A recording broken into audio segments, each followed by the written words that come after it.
Assalamualaikum warahmatullahi taala wabarakatuh. Selamat sejahtera, selamat malam. Kejap saya lupa on dekat.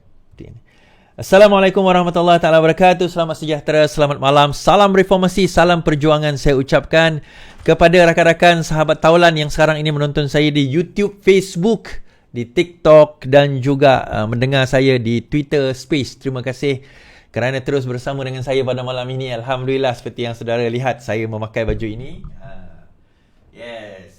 Hashtag kerajaan YDPA. Alright. Baru dapat. Fresh from the oven. Siapa yang berminat, boleh tengok dekat link yang disertakan. Yang disertakan dalam live ini. Siapa kalau dah habis live nanti, kita akan ada link. Dia limited edition. Bukan saya jual. Ini orang yang jual. Saya mempromosi saja.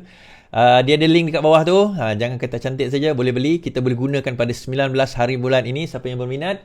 Harga RM25, tidak termasuk postage. RM25 tidak termasuk postage. Link dekat SHOPE. Saya tak boleh sebut ni. Nanti saya kena apa orang kata, saya kena apa nama? Saya kena dekat situ. Okey, terima kasih. Thank you very much. Terima kasih semua yang mendengar dan menonton. Terima kasih yang share, yang subscribe, yang like. Terima kasih juga yang sekarang ini berada dengan kita di pelbagai channel, yang letak, yang share dekat YouTube, Facebook, yang share dekat WhatsApp, share dekat Facebook dia, share dekat Telegram dia, share dekat grup-grup dia. Siapa yang ada dalam grup-grup saya tu, tolong share lah. Dalam grup-grup saya tak sempat kalau nak share ni. Kalau saya dekat sini, saya tak sempat nak share. Terima kasih yang tukar profil dekat Twitter. Twitter ni saya tahu agak slow sikit kalau nak minta tukar profil ni. Sementara je 19 hari bulan. Siapa yang belum tukar, boleh tukar. Siapa yang nak baju, boleh tengok dekat apa orang kata, dekat saya punya link. InsyaAllah boleh letak dekat situ. Okey, insyaAllah kita nyatakan gelombang rakyat menyokong kerajaan yang di-Pertuan Agong, kerajaan Datuk Seri Anwar Ibrahim. InsyaAllah kita nyatakan sokongan kepada beliau dan ada usaha untuk menjatuhkan kerajaan yang ada sekarang ini dan meletakkan lagi negara berada di dalam kancah kemelut politik yang akan merosakkan negara seperti mana yang berlaku pada tahun 2020. Hashtag kerajaan YDPA. Simple. Dia tak ada. Wajah color pun cantik. Baju pun selesa. Boleh. Kalau siapa nak, ada link saya sertakan di YouTube dan juga Facebook. TikTok tak ada. Okey, siapa nak boleh pergi ke YouTube, Facebook sekarang ni dan boleh pergi ke sana. Okey, insyaAllah kita akan komen beberapa perkara. Kita akan komentar beberapa perkara. Perkara pertama mengenai interparti perjanjian persefahaman di antara kerajaan-kerajaan. Dan apa yang kita nak kena lihat dan kenapa PN marah sangat ni tentang perjanjian tersebut. Adakah checkmate sudah mereka? Okey. Parti Muafakat Nasional ditubuhkan. Alright. Parti Muafakat Nasional ditubuhkan dan sedang menunggu kelulusan sekarang ini. Okey. So, sebelum kita pergi kepada itu, kita pergi kepada beberapa berita utama.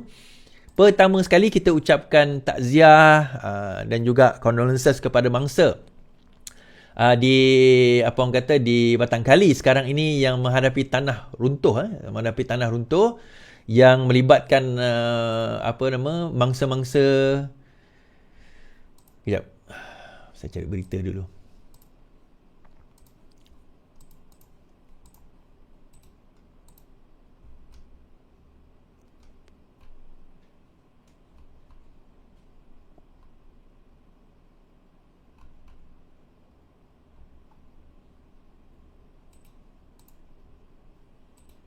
Okey. Right. Maaf. JKKP, Jawatankuasa Keselamatan dan Kesihatan Pekerjaan, JKKP akan melakukan siasatan lanjut jika terdapat petunjuk wujud aktiviti pekerjaan menyebabkan kemalangan dalam insiden tanah runtuh di tapak perkhemahan di Fathers Organic Farm Batang Kali, Selangor. Begitu juga kerajaan hari ini menyatakan, Zahid melalui Zahan Hamidi menyatakan bahawa Perdana Menteri akan umum bantuan kepada mangsa sebagaimana yang dinyatakan oleh Perdana Menteri. Insiden tanah runtuh berlaku di tapak perkhemahan di Batang Kali hari ini. Misi mencari dan menyelamat mangsa di sekitar tapak perkhemahan Fathers Organic Farm masih berjalan. Terdapat korban nyawa dan kecederaan dilaporkan. Pada pukul 8 malam tadi, Perdana Menteri Anwar Ibrahim akan mengumumkan bantuan kepada semua bangsa kejadian tanah runtuh di Batang Kali. Kadar timbalan Perdana Menteri. Perdana Menteri dijangka tiba lokasi itu pada pukul 9.30 malam. Hasilnya dah tiba dah. Zahid yang mengotai Jawatankuasa Pengurusan Bencana Pusat turut mengingatkan orang ramai agar tidak bercuti di tapak perkhemahan di kawasan itu ketika musim tengkujuh. Untuk maklumat, TPM, terutama Zahid Hamidi adalah pengurusi kepada NADMA, Natural Disaster Management, di dalam negara kita, management. Saya pun tak tahu maksud NADMA, tetapi apa saja berkaitan dengan bencana alam, maka beliau akan berada dekat situ. Dalam masa yang sama juga berita menyatakan bahawa sekarang ini banjir mula berlaku. Banjir sudah mula berlaku dan sudah ada beberapa tempat yang sudah di mana pusat pemindahan banjir sudah pun sudah pun dilakukan, sudah pun diadakan. Dan berita terbaru, Mahathir resign as pengurusi pejuang. Oi, menarik ni tuan-tuan. Okey, sebelum kita pergi kepada situ. Ini baru je keluar. Okey, saya terbaca sesuatu tentang banjir. Okey. Banjir, lebih 2,000 berada di PPS di 6 negeri sekarang ini. Seramai 2,311 mangsa masih ditempatkan di pusat pemindahan sementara di 6 negeri setakat 4 petang tadi. Di Kelantan, 2,006 mangsa banjir daripada 632 keluarga di jajahan Pasir Mas ditempatkan di 7 PPS, iaitu menurun sedikit berbanding 2,019 orang daripada 637 keluarga pagi tadi. Sekretariat Jawatankuasa Pengurusan Bencana Negeri Kelantan memaklumkan 712 mangsa berlindung di Sekolah Kebangsaan Tok Deh SK Gual Periuk, di SK Kubang Krian, SK Sri Kiambang, dan juga Putat 7 Masjid Mukin Padang Licin dan juga SK Kedai Tanjung. Di Terengganu, jumlah mangsa banjir menurun kepada 29 orang daripada 8 keluarga berbanding 37 pada pukul 10 pagi tadi. Di Pahang, situasi banjir tidak berubah setakat ini, di mana 141 orang daripada 36 keluarga masih ada di PPS SK Sinar Mutiara di Sungai Miang, Pekan. Di Johor, jumlah mangsa banjir kekal 91 orang dengan 2 daerah masih terjejas banjir, iaitu Segamat dan Mersing. Menurut JPBN, Johor terdapat 4 PPS yang masih dibuka, adalah 3 di Segamat melibatkan 21 keluarga dan di Mersing melibatkan 3 keluarga. Di Perak, bilangan mangsa banjir kekal 35 orang daripada 9 keluarga direkodkan setakat 4 petang tadi, membabitkan 2 daerah iaitu Kampar dan Manjung. Daerah Manjung merekodkan 28 mangsa daripada 7 keluarga di Sekolah Menengah Agama Padang Serai. Okey, itu mangsa-mangsa banjir dan juga mangsa tanah runtuh. Berhati-hati tuan-tuan, terutama sekarang ini musim hujan, tanah runtuh, itu yang kita risaukan. Kenapa pilihan raya kita kata jangan buat pada hujung-hujung tahun ni. Tapi alhamdulillah banjir itu berlaku bulan 12, bukan sebagaimana yang kita risaukan. Itulah okeylah, tak apalah kan. Tapi banjir juga. Ini yang kita kata tanah runtuh berlaku. Ini yang kita sebutkan sebelum ini yang apa kita risaukan. Nah, sebelum itu saya nak bawa tuan-tuan ni berita hangat, berita terkini, berita hangat. Jap. Okey. Berita terkini, Mahathir meletak jawatan sebagai pengurusi pejuang. Mahathir resigns as a pejuang chairperson. Former Premier Dr. Mahathir Mohamad has resigned as pejuang chairperson.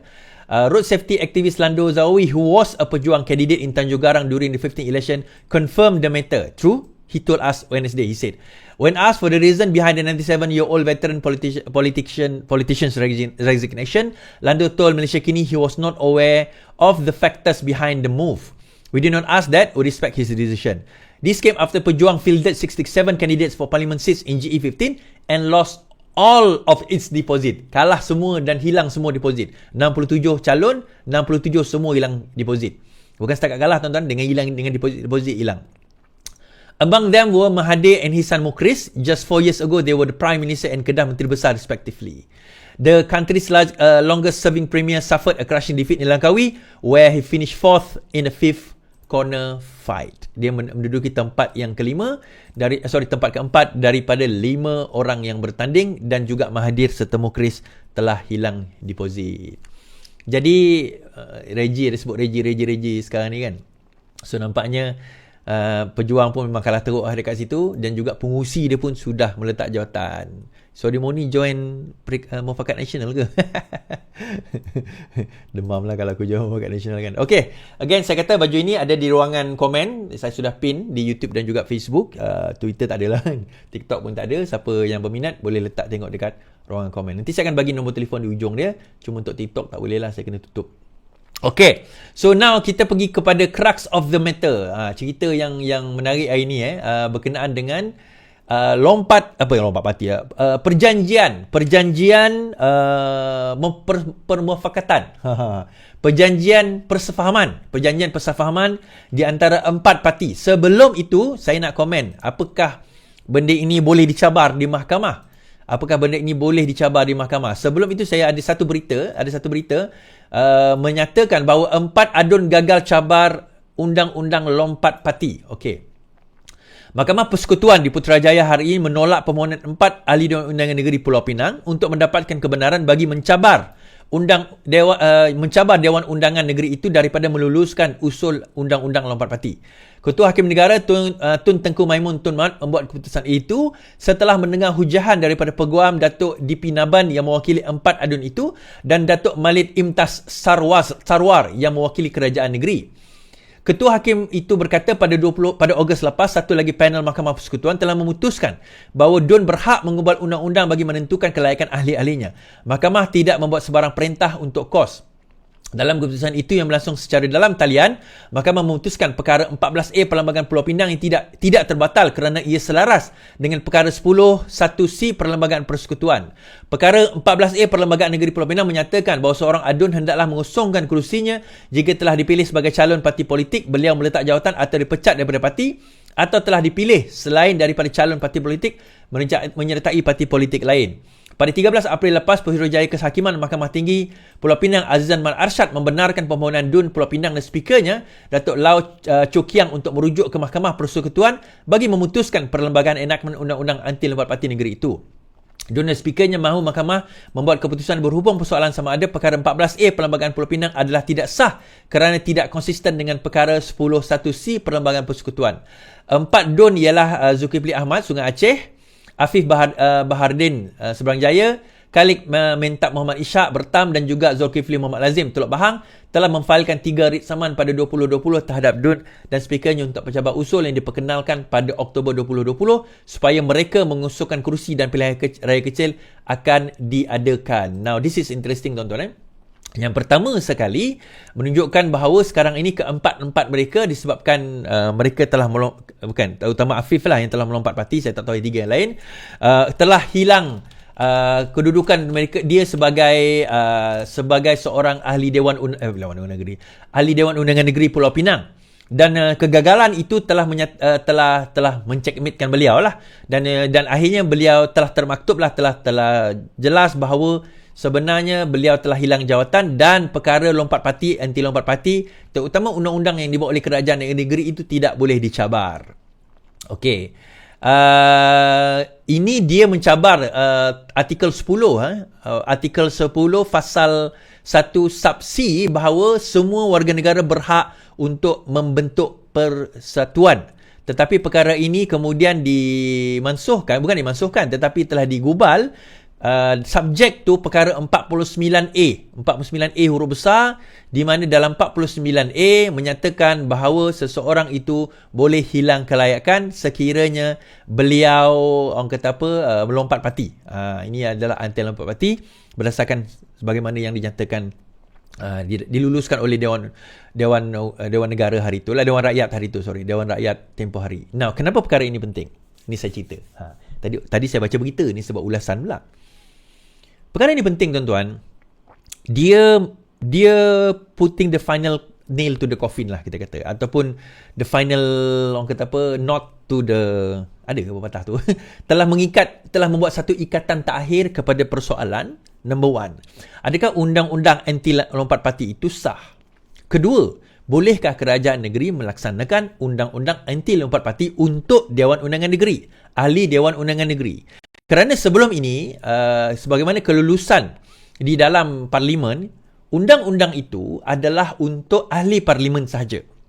Okey, perlembagaan membenarkan undang-undang, membuat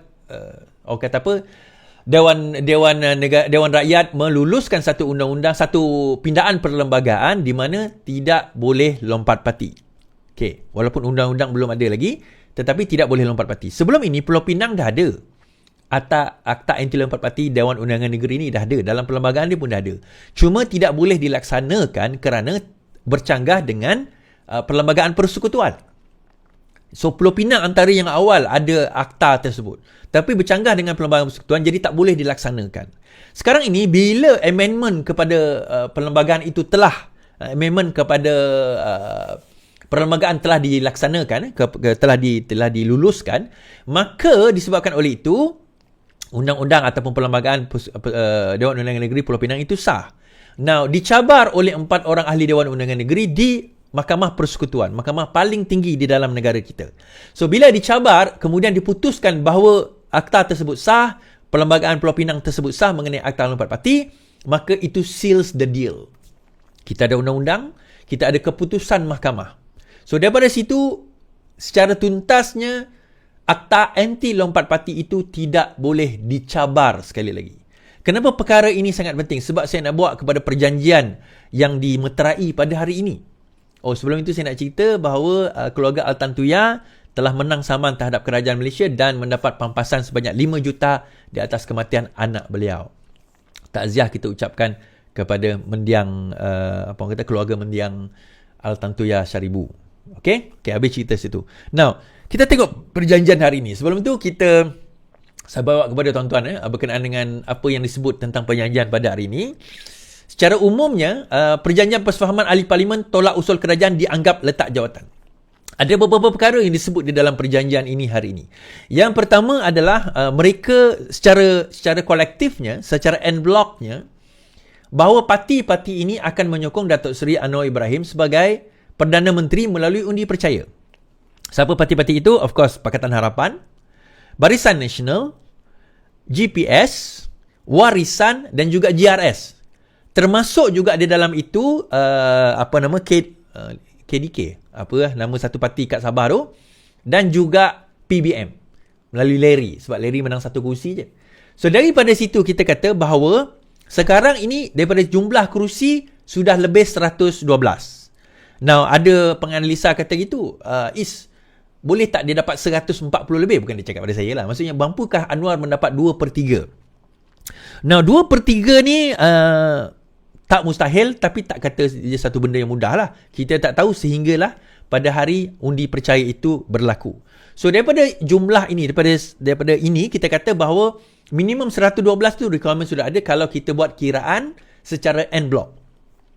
Now, bagaimana kalau ini persoalan yang ditimbulkan hari itu. Bagaimana kalau individu tidak bersetuju? Dia katakanlah di Barisan Nasional atau GPS, parti dia menyokong, tetapi individu tidak menyokong. Sebelum perjanjian ini ditandatangani hari itu, tidak menyokong itu tidak termasuk sebagai salah satu yang dianggap sebagai lompat parti. Itu tidak dianggap sebagai lompat parti. Secara umumnya, sebab kita tidak ada secara spesifik, secara umumnya. Bila mana dia menyatakan sesuatu yang bercanggah dengan pendapat ataupun pandangan daripada parti dia, tidak dia dianggap sebagai lompat parti. Kerana lompat parti maksudnya dia keluar daripada parti dia sendiri. Dan perkataan dipecat pun tidak ada dalam akta dalam pindaan perlembagaan anti lompat parti. Yang ada keluar parti. Berbanding dengan Penang tadi. Penang sebut dipecat tapi yang ni tak ada. So sebab apa? Bukan kata tak ada, tapi akta itu belum ada, belum digazetkan. Akta ada tapi belum digazetkan. So dengan perjanjian ini sebenarnya dia seals the deal. Itu perkataan saya nak cari tadi. Dengan dia seals the deal. Dia seals the deal macam mana? Dia seals the deal dengan cara bahawa kita akan, macam mana nak kata? Dia dah tak boleh dah. Dia kata tak ada peruntukan mengatakan tak boleh sokong lompat parti, sekarang dah ada. Melalui perjanjian ini, maka dia boleh dikatakan bahawa mereka dikatakan telah lompat parti sekiranya mereka tidak menyokong apa yang parti mereka sokong. So ini sangat menarik tuan-tuan. Kerana apa? Kerana kalau sekiranya ahli-ahli parlimen, terutama ahli parlimen di dalam mana-mana komponen, itu tidak puas hati individunya, dan mereka nak mencabar perkara ini di mahkamah, ini dibenarkan oleh mahkamah kerana ia tidak bercanggah dengan perlembagaan persekutuan. Berdasarkan anti lompat parti tadi tu. Kedua, kalau kita tengok daripada segi perjanjian itu sendiri, kalau dia nak cabar menunjukkan bahawa dia telah mengingkari parti. Dan mengingkari parti itu, so bolehlah sekiranya kalau dia nak kenakan dia, bolehlah dia dikatakan telah meletak jawatan kerana mengingkari parti. Seseorang yang mengingkari parti deemed to have resigned from his position, and since he have deemed to have resigned from his position, maka PRK perlu dilakukan di tempat tersebut. Itu yang dia orang risau. Kehilangan jawatan tu paling risau. Dia nak sokong tak sokong tu cerita baru. Tapi kehilangan jawatan itu yang paling mereka risaukan. Now, kalau kita tengok, mari kita tengok satu persatu perjanjian tersebut. Saya dah baca tadi, yang ni sudah. Kita baca perjanjian dulu secara umum dahulu supaya kita boleh baca, kita boleh faham perjanjian ini. Alright. 4 gabungan parti politik iaitu BN, PH, GPS dan juga GRS serta Warisan Sabah hari ini menandatangani perjanjian untuk membentuk satu persefahaman yang dikenali sebagai Kerajaan Perpaduan Malaysia. Perjanjian mufakatan antara gabungan bawah Kerajaan Perpaduan itu bagi menamatkan kemelut politik. Saya besarkan sikit. Bagi menamatkan kemelut politik selepas PRU 15. Perjanjian persamaan itu ditandatangani oleh Parti Bangsa Malaysia PBM dan Parti Kesejahteraan Demokratik Malaysia KDM, bukan KDK, serta calon bebas yang secara kumulatif membentuk 2/3 daripada jumlah ahli Dewan Rakyat. So 2/3 lah. Menurut mandat daripada pengundi-pengundi Malaysia yang dizahirkan di dalam pilihan raya umum ke-15 yang telah diadakan pada 19 November 2022, yang mana tiada satu pun parti memenangi kerusi parlimen yang mencukupi untuk membentuk kerajaan persekutuan. Keputusan PRU 15 menyaksikan PH menang 82, BN 30, GPS 23, GRS 6 dan sebagainya. So daripada sini bahawa kita nampak perjanjian itu telah dimenterai. So apakah isi kandungan perjanjian tersebut? Okay, so saya pergi kepada page Rafizi ni.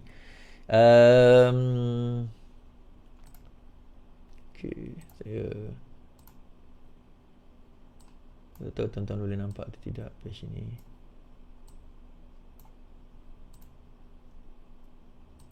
Saya cuba besarkan sikit paling besar ni.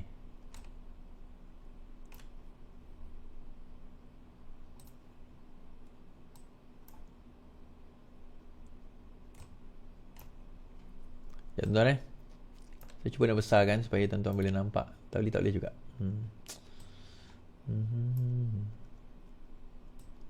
Ini paling besar lah. Okay, tak apa. Kita pakailah apa yang ada. Ni besar. Okay, boleh. Right.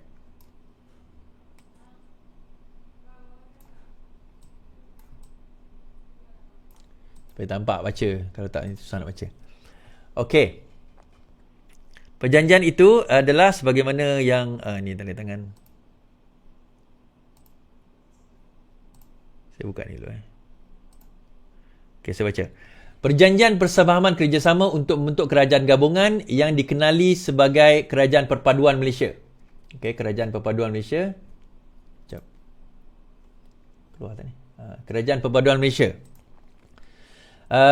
Bagi kestabilan, pembaharuan dan perpaduan nasional. Perpaduan nasional.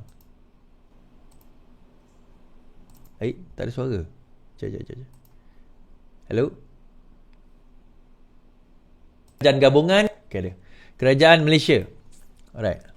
So, parti yang terlibat adalah Pakatan Harapan, sebuah gabungan yang melindungi parti-parti politik secara khususnya. Pakatan Harapan gabungan yang mengandungi parti-parti politik yang seperti yang disebutlah. Barisan Nasional, Gabungan Parti Sarawak GPS, Gabungan Rakyat Sabah dan juga Parti Warisan dirujuk sebagai Warisan. Okey. Bahawasanya menurut mandat daripada pengundi Malaysia yang dizahirkan, bahawa daripada mandat ni kita baca, dan bahawasanya, okey, ini tak payah, parti-parti yang bergabung, bahawa Duli Yang Maha Mulia, yang ni penting tuan-tuan ni saya nak bawa ni yang kedua ni. Bahawa Duli Yang Maha Mulia, Duli Yang Maha Mulia yang di-Pertuan Agong dengan kebijaksanaannya menitahkan hasrat tuanku supaya satu kerajaan perpaduan ditubuhkan dan kestabilan politik bagi membolehkan operasi dan urusan kerajaan persekutuan dijalankan secara sepatutnya dan dengan lebih cekap. Okey, ini pihak-pihak dan bahawasanya gabungan PH. Okey, dan daripada situ, berapakah jumlah orang yang telah menyokong kerajaan ini tuan-tuan? Kalau kita baca pada D, Gabungan-gabungan PHBN, GPS dan warisan membentuk 2/3. 2/3 kerajaan di dalam Dewan Rakyat. Kemudian kalau kita tengok dekat sini, dia menulis bahawa dan bahawasanya gabungan PHBN, JRS dan warisan yang menjadi pihak-pihak kepada perjanjian kerjasama dan calon-calon secara kumulatif membentuk 2/3 daripada jumlah ahli Dewan Rakyat telah bersetuju untuk memasuki sebuah gabungan untuk membentuk kerajaan Malaysia bagi tempoh 5 tahun pertama ke-15 dan dasar muhibah keyakinan bersama dan prosedur-prosedur mengangkat yang dipegang bersama dengan mengangkat konsep mufakat keputusan dan bertanggungjawab bersama serta menghormati identiti dan orientasi setiap parti di atas terma-terma serta syarat-syarat yang dinyatakan dalam perjanjian persamaan kerajaan. So ini adalah parti-parti yang terlibat. Matlamat dia. Okey, kalau kita baca matlamat dia secara umum dulu. Kita baca matlamat dia secara umum. Saya baca secara umum dulu. Parti-parti ini bersetuju untuk menjunjung kebenaran yang utuh dengan penuh kesetiaan kepada Seri Paduka Baginda sebagai Ketua Negara dan akan memelihara, melindungi dan juga mempertahankan perlembagaan persekutuan. Parti-parti mengisytiharkan komitmen mereka dan matlamat Kerajaan Perpaduan Malaysia seperti berikut. Mewujudkan masyarakat adil dan negara demokrasi yang progresif, inklusif serta bersatu padu berdasarkan prinsip rukun negara. Mempertahankan sistem raja berperlembagaan. Yang ni tak boleh dia orang main lepas ni nak hapus negara, rapu raja sebagainya. Mengkukuhkan demokrasi berparlimen dan mendukung hak serta kuasa rakyat dan berusaha untuk memantapkan sistem politik negara. Memelihara Islam sebagai agama persekutuan serta memastikan bahawa hak masyarakat bukan Islam mengamalkan agama atau kepercayaan masing-masing terus terjamin seperti termaktub dalam perkara 31 perlembagaan. Mendaulatkan bahasa Melayu sebagai bahasa kebangsaan. Menegakkan keluhuran dan kedaulatan undang-undang, kebebasan kehakiman dan institusi awam. Menegakkan keluhuran dan kedaulatan undang-undang, ada the rule of law. Memperkukuhkan dan memperkuatkan pemisahan kuasa di antara cabang-cabang eksekutif perundangan dan kehakiman. Kalau kita tengok dekat situ. Kemudian kita tengok dekat bawah dia, menjamin kebebasan berfikir, bersuara, bergerak, berhimpun dan berpersatuan kepada semua dalam kerangka perlembagaan persekutuan. Okey. Prinsip amanah, bukan parti amanah, prinsip amanah. Kemudian menggugurkan sistem pemerintahan persekutuan yang adil, menjunjung semangat kerjasama kesetiaan persekutuan, mengamal ekonomi yang adil, dinamik. Okey, ini biasa. Memastikan pembelaan ekonomi yang adil, menyediakan kemudahan pendidikan, kesihatan, memperjuang serta menjamin hak kerja upah yang adil, mengiktiraf martabat dan peranan wanita, memperjuang hak dan pelbagai potensi belia, meningkatkan mutu orang asal, melindungi alam sekitar, mengembangkan dasar dan hubungan luar yang berkecuali, bebas dan aktif. Okey. Jemaah menteri terdiri daripada 28 orang. Ini pecahan jemaah menteri. Kerajaan perpaduan akan memperkasa dan mengupayakan parlimen sebagai mekanisme timbang tara dengan mewujudkan jawatankuasa pilihan raya khas bagi memantau dan menyemak portfolio jemaah menteri. So lepas ni jemaah menteri akan menjawab kepada satu badan khas. Kita kata satu badan khas. Kemudian portfolio jemaah menteri hendak diagihkan oleh Perdana Menteri setelah melalui perbincangan dengan ketua-ketua parti yang lain. Okey, pembahagian portfolio jemaah menteri ini sudah dilaksanakan. Apa-apa perubahan kepada pembahagian portfolio jemaah menteri dan juga jawatankuasa khas antara parti hendaklah dibincang oleh Perdana Menteri dengan ketua-ketua parti lain yang membentuk kerajaan. Okey, ini perjanjian dia. Usul percaya, yang ni penting. Yang ni usul percaya ni penting. Ni kita tengok dulu. Usul percaya. Setiap parti-parti dan pihak-pihak hendaklah mengundi untuk saya besarkan dulu sikit. Boleh tak? Tak boleh. Boleh sebenarnya. Okey. Itu paling besar ke? Boleh nampak sikit. Setiap Jap. Ini paling penting tuan-tuan. Ini kita akan tengok sekejap lagi macam mana perkara ini sebenarnya yang paling utama untuk kita nak lihat. Okey. Alright, setiap parti-parti dan pihak-pihak hendaklah mengundi untuk menyokong Perdana Menteri dalam usul-usul berkaitan dengan usul percaya. Dengan usul percaya dah kena ada persetujuan. Okey. Pembekalan maksudnya bukan setakat usul percaya tetapi undian untuk orang kata apa, untuk bajet nanti pun perlu disokong juga, atau apa-apa usul berbentuk prosedur yang memuji kesan kepada keabsahan kerajaan persekutuan mengikut Perlembagaan Persekutuan. Setiap parti dan pihak-pihak hendaklah bertanggungjawab untuk menguruskan secara dalaman di dalam parti mereka bagi memastikan sokongan parlimen untuk mengekalkan kerajaan perpaduan Malaysia dalam sebarang undian yang membawa kesan kepada keabsahan kerajaan persekutuan mengikut Perlembagaan Persekutuan. Setiap parti dan pihak-pihak hendaklah memastikan bahawa setiap ahli parlimen mereka mengundi menurut klausa 4A di atas. Kegagalan, keengganan atau kecuaian daripada berbuat demikian hendaklah diambil kira sebagai pelanggaran tanggungjawab ahli parlimen secara individu kepada parti itu yang dianggap sebagai perletakan jawatan dan atau pemberhentian daripada menjadi ahli Dewan Parlimen, dan kerusi tersebut hendaklah dikosongkan dalam kerangka maksud artikel 49A Pasal 1 Perlembagaan Persekutuan. Parti ahli parlimen tersebut hendaklah mengeluarkan notis kepada Yang di-Pertua Dewan Rakyat bagi pengosongan tersebut menurut artikel 49A Pasal 1 Perlembagaan Persekutuan untuk memberi notis kepada SPR bagi menjalankan pilihan raya kecil. Kerajaan Perpaduan Malaysia dalam perjanjian persefahaman adalah berasaskan parti politik. Ini adalah penzahiran kepada langkah-langkah penguatkuasaan. Okey, penguatkuasaan Undang-Undang Anti Lembaga Parti melalui akta secara kumulatif, iaitu Akta Perlembagaan yang telah diluluskan, diwartakan dalam meminda perkara 10 Perlembagaan Persekutuan. Okey. Okey, yang tu tak ada, tak penting. Kemudian yang ni adalah Majlis Perundingan dan Timbang Tara. Okey, dia ada dia punya timbang tara. Sebuah majlis perundingan yang dianggotai oleh wakil-wakil yang diperlakukan oleh parti utama iaitu PHBN, GPS, JRS dan Warisan yang membentuk Kerajaan Perpaduan Malaysia hendaklah diwujudkan. Majlis ini, apa peranan dia? Untuk memastikan segala terma-terma yang dipersetujui dalam perjanjian persamaan kerjasama ini akan dilaksanakan dengan cermat dan teratur bagi Kerajaan Perpaduan Malaysia dapat beroperasi dengan stabil dan berkesan tanpa menjejaskan dasar polisi dan orientasi parti-parti yang bersetuju. Sebarang perselisihan dan salah faham hendaklah diselesaikan secara harmoni dan melalui majlis ini. Now, komentar saya tentang perjanjian ini. Komentar saya tentang perjanjian ini. Dia ada beberapa perkara yang saya nampak tak di-cover oleh perjanjian ini. Kita kena be fair supaya kita boleh nampak. Number one, dia menyentuh mengenai ahli-ahli yang tidak menyokong usul tersebut. Dia menyentuh mengenai ahli-ahli yang tidak menyokong usul tersebut.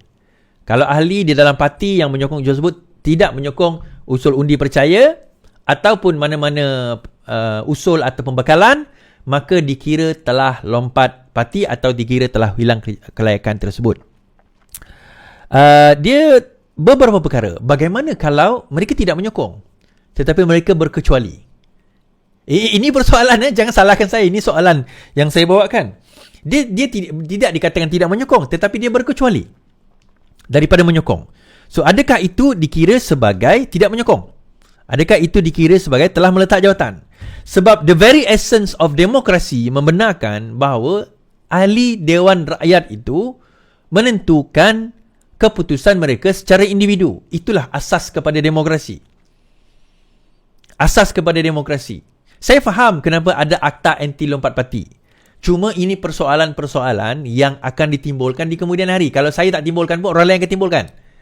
Orang lain akan timbulkan. Itu yang pertama. Kedua, tidak ada di dalam perjanjian tersebut mengatakan bahawa tidak boleh parti yang tidak menyokong usul tersebut.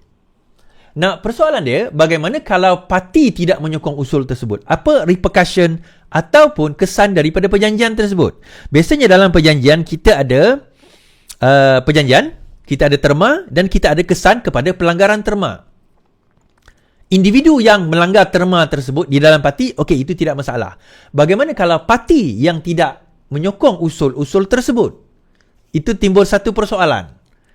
Sebab tidak dinyatakan apa kesan kalau parti yang tidak menyokong secara en bloc. Tak kisahlah parti mana-mana sekalipun. Katakanlah satu usul dibawa, ada satu parti tidak menyokong. So, apa kesan kepada parti tersebut? Dan persoalan, bagaimana kalau individu, contoh kita ambil PBM. Dia ada satu kerusi je. Dan dia juga mewakili satu parti. Ini saja saya buat lawak. Bukan saya buat lawak, saya saja nak bagi pening. So, katakanlah PBM tidak menyokong. Adakah dia dikira sudah hilang jawatan? Kerana dia satu individu. Kemudian dia boleh argue, ya, saya satu individu tapi yang tak menyokong parti. Parti tak ada masalah. Saya juga mewakili parti. So yang mana satu? Ini sebagai lawyer kita kena tengok loophole, saudara. Sebab apa? Kenapa kita bawa isu ni? Ini kita tengok possibilities.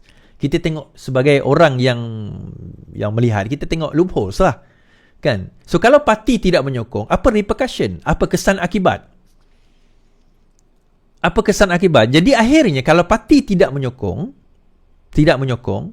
dia tidak membawa apa-apa kesan. Itu isu yang dipertimbulkan, yang kita timbulkan. Dia tidak membawa apa-apa kesan kepada parti tersebut. So tak ada masalah lah kalau parti tak sokong. Ini tak sokong, bukan tak sokong. Bagi saya 19 hari bulan ni, insyaAllah ta'ala, Anwar Ibrahim akan survive undi percaya. Tidak ada dalam sejarah kerajaan bahawa mereka tidak menyokong.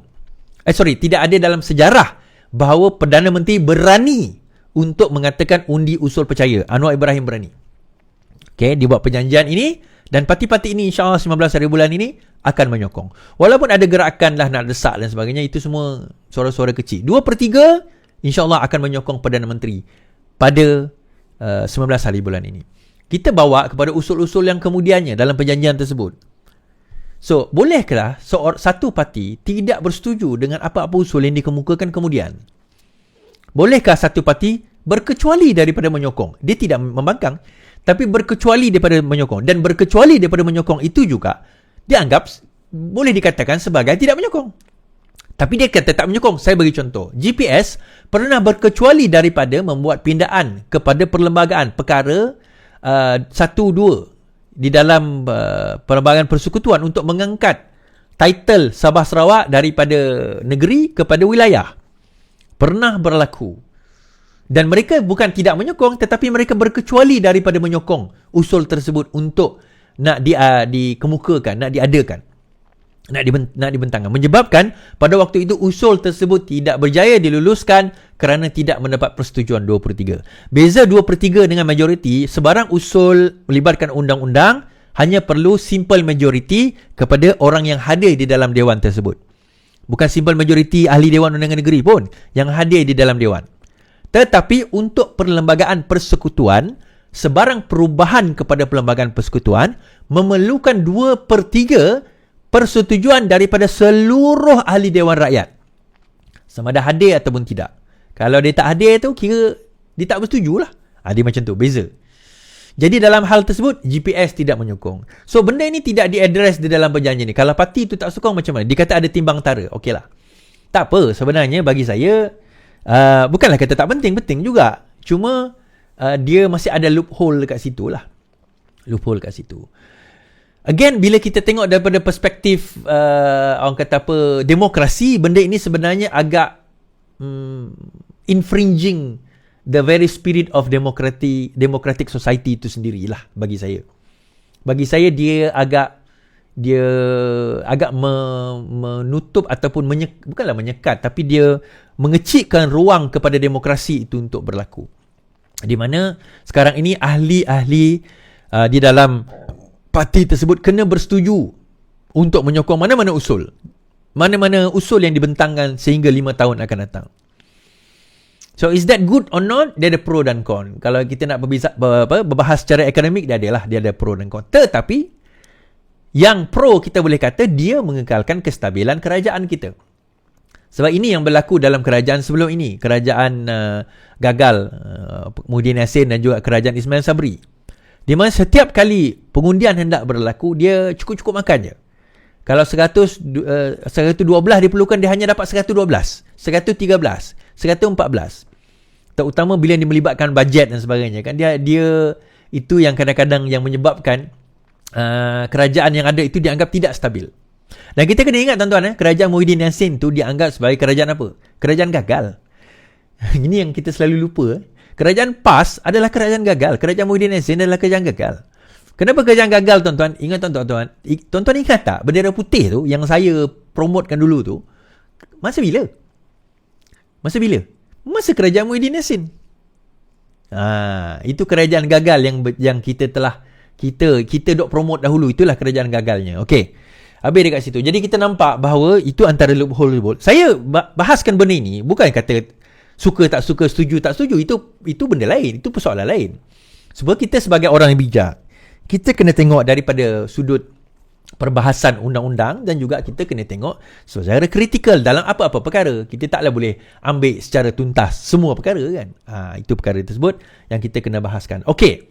Now, hari ini ada satu kalau tuan-tuan ada apa orang kata website persatuan EROSS EROSS. Kalau tuan-tuan boleh masuk dekat EROSS ni, tuan-tuan boleh semak sendiri pertubuhan-pertubuhan yang sedang nak diluluskan. Sekejap. Okay.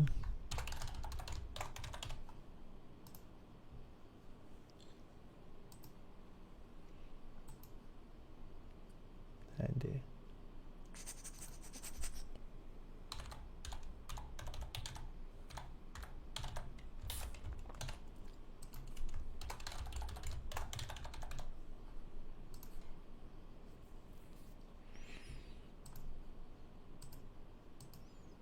Okay, tak boleh. Tak apalah. Okay. Persatuan yang tengah dan sedang diluluskan. Jadi, sebagaimana yang saya semak tadi, ada persatuan dinamakan Persatuan Pertubuhan Kelab Muafakat Nasional. Ada satu parti yang dinamakan sebagai Parti Muafakat Nasional. Sekarang ini dalam usaha untuk nak diluluskan. Okay? Dalam usaha, dalam cubaan, dalam orang kata apa? Satu usaha untuk nak diluluskan. Okay. Ini tadi saya baca. So, dalam pada itu sudah ada wujud Kelab Muafakat Nasional, Pertubuhan Muafakat Nasional, yang itu semua dah ada. Kan, Kelab Muafakat Nasional, Pertubuhan Muafakat Nasional, yang itu semua sudah ada. Tetapi yang orang kata apa, yang parti itu belum ada. Parti untuk Muafakat Nasional itu belum ada. Alright, sekejap. Saya tengah cari gambar tadi. Kat mana saya jumpa tadi? Okey. Kalau kita tengok daripada segi pertubuhan Pertubuhan Muafakat Nasional, Kelab Muafakat Nasional Ampang, Persatuan Muafakat Nasional Ikatan Tempatan Selangor Pemanis, Muafakat Nasional sebagai Gagasan Muafakat Nasional, Pertubuhan Penggerak Muafakat Nasional Sandakan, Pertubuhan Penggerak Muafakat Nasional Balik Pulau Penggerak, Yayasan Muafakat Nasional, Perikatan Muafakat Nasional, Pertubuhan Penggerak Harapan Muafakat Nasional Kepala Batas Pulau Pinang, dan juga Gabungan Muafakat Nasional. Yang ini semua telah diluluskan. Ini semua telah diluluskan. Cuma Bagan Johor, Negeri Perak, Penggerak Muafakat Nasional, ini semua ditolak, negeri-negeri lain. Yang sedang diluluskan, menunggu kelulusan adalah Parti Muafakat Nasional. Kalau sebelum ini mereka dikenali sebagai parti pertubuhan, dia Persatuan Penggerak Nasional. Sekarang ini dia dah pergi kepada Muafakat Nasional. Saya tak tahu Zuraidah sekarang ni dah kat mana dah.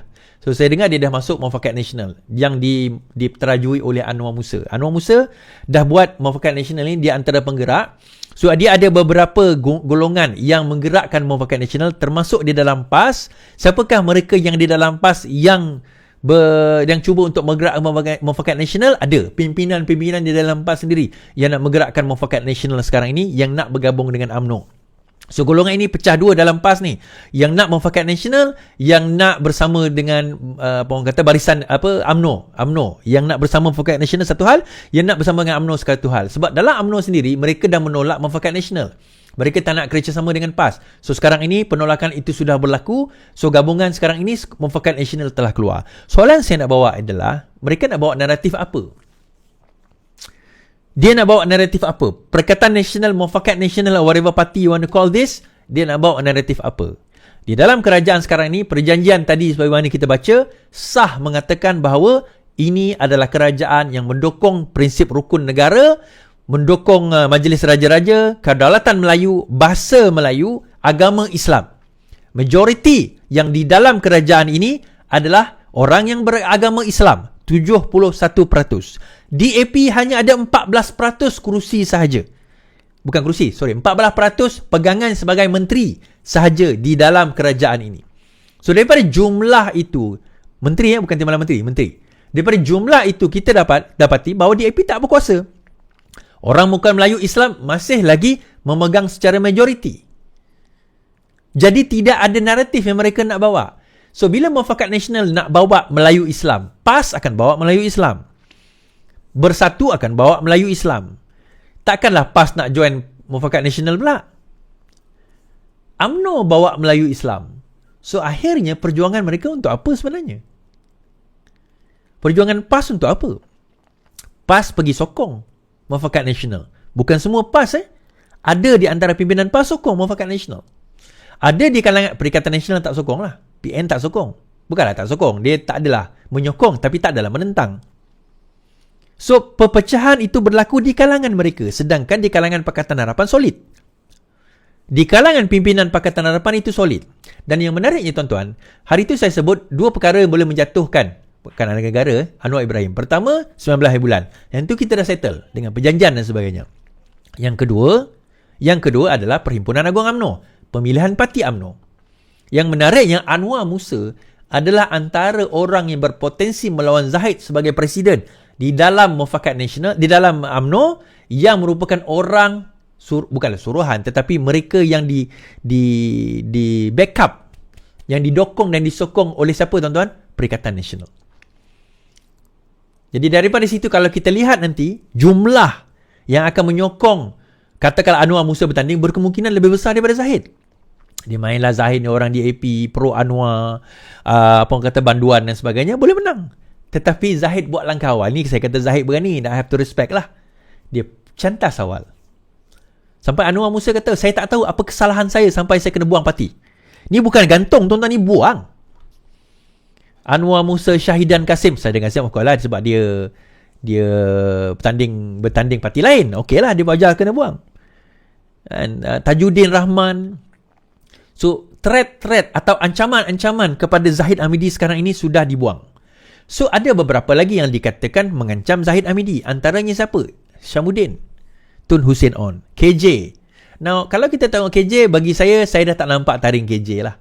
In fact, KJ ni dah tak, dia grassroots pun tak ada. Dia figure tu boleh lah. Dia orang yang terkenal, dia ada rupa kan. Tall, dark and handsome. Kata perempuan lah, saya tak kata macam tu kan. Dia ada rupa, dia ada kedudukan, dia pernah jadi menteri. So, dia orang yang terkenal. Tetapi terkenal di luar tidak menjamin bahawa dia mempunyai kedudukan di dalam parti. So, sekarang ini dia tidak ada jawatan di dalam parti. Dia tidak ada apa-apa jawatan termasuk ahli parlimen. So, untuk bertanding nak menentang jawatan presiden tu agak payah lah sebab dia tak ada jawatan ahli parlimen. Biasanya, yang jadi presiden, timbalan presiden jawatan tertinggi ni sekurang-kurangnya kena ada jawatan yang tinggi. Paling kurang pun ahli Dewan Undangan Negeri, paling kurang seperti Tok Mat. Ini dia tak ada apa. Okay, tak ada apa. Tak tahulah kalau Dewan Undangan Negeri 9 ni dia bertanding dekat area Rembau, kita tak tahu. Tapi dalam keadaan sekarang dia tak ada apa. Seterusnya siapa? Hishamuddin. Hishamuddin tuan-tuan, saya bagi tahu dia tak berani. Hishamuddin dia tak berani nak melawan. Hishamuddin ni jenis bila dia simple je. Kalau kita nak bunuh, jangan bunuh semua. Ini saya nak ajar sikit dalam nak jadi diktator. Nak bunuh tak payah bunuh semua. Kita ambil kepala dia, potong kepala dia je. Ekor dia takkan berani nak melawan. Hishamuddin ni ekor je. Kan? Ekor je. Dia takkan berani nak melawan. So akhirnya, even on the second stroll macam mana yang saya sebut hari itu pun, Datuk Seri Anwar Ibrahim boleh selamat. InsyaAllah. InsyaAllah. Okay. Siapa yang nak baju ini, dekat skrin tu ada tulis. Dekat skrin ada tulis. Boleh komen. Atau beli direct dekat Shopee pun boleh. Dekat Shopee pun ada. Tuan-tuan boleh klik sendiri link yang saya letak. InsyaAllah boleh letak dekat situ. Boleh beli. Ni nombor yang seperti saya sebut tadi tu. Saya tak boleh sebut nombor ni. Tuan-tuan tengok sendirilah dekat skrin tu. Dekat TikTok pula. Dekat YouTube dan juga Facebook. Siapa yang dekat TikTok ni tak tahu, boleh pergi YouTube dan juga Facebook lah. Boleh tengok dekat situ. Okey, itu saja daripada saya pada malam ini. Terima kasih saya ucapkan. Terima kasih kerana mendengar di YouTube, Facebook. Terima kasih kerana share, like, subscribe. Terima kasih juga yang ada di TikTok dan sebagainya. Terima kasih yang tap-tap love. Ni jadikan 100,000 sikit lah. Right? Sekian daripada saya. Selamat malam. Selamat beristirahat. Yang penting, lawan. Tetap lawan. Make sure 18-19 pakai baju ni.